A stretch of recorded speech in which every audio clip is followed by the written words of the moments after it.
Yang kami hormati Kepala Badan Pengawas Obat dan Makanan beserta jajaran.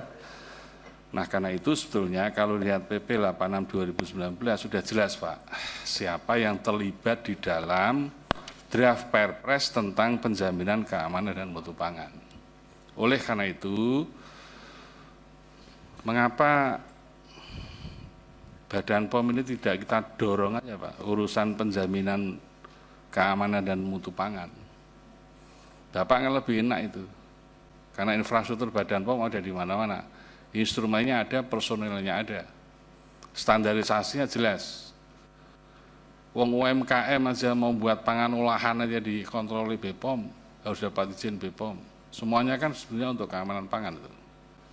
Jadi kalau bicara penjaminan, sebetulnya kan penjaminan itu bisa internal dilakukan oleh kepala bikin sendiri secara internal, tapi secara eksternal Bapak harus menggait lembaga lain itu.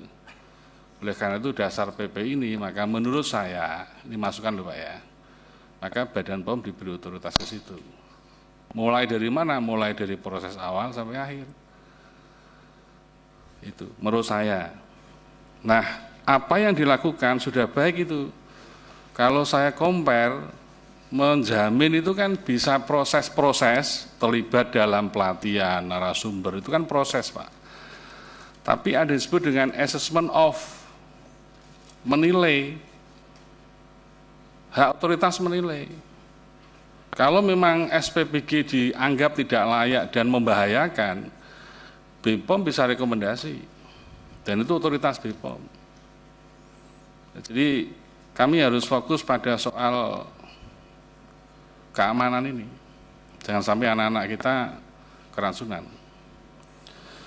Saya justru mempertanyakan mengapa Bapak melibatkan KAN, Komite Akreditasi Nasional. Ini eksternal swasta kan, sementara Bapak punya instrumen sendiri. Di halaman 11 tentang Hazard Analysis and Critical Control Point. Apakah tidak sebaiknya yang punya kita sendiri aja, Pak? Jadi menurut saya kan bagus, tapi kan pihak luar, Pak, pihak swasta, Pak. Akan lebih bagus kalau itu di-hire oleh Badan POM, kecuali Badan POM tidak punya kewenangan untuk itu. Lalu berikutnya, nah soal masih pasal 23 draft Perpres, Pak, ayat 4. Kan di situ hal-hal teknis kerjasama kementerian atau lembaga mengenai penjaminan keamanan dan mutu pangan, itu nanti akan muncul peraturan Badan Gizi Nasional. Menurut saya, Pak, kalau melibatkan lintas sektoral antar kementerian lembaga, langsung di norma Perpres, Pak, itu kewenangan Presiden itu. Kalau Bapak nanti atau BPOM dari subnya Badan Gizi Nasional nanti peraturannya kurang tinggi, Pak. Jadi menurut saya itu diatur dalam Perpres. Jadi saya ingin apakah memungkinkan misalnya, kan Bapak juga akan memberikan MOU kan dengan dapur kan. Sebelum MOU mungkin ada rekomendasi BPOM.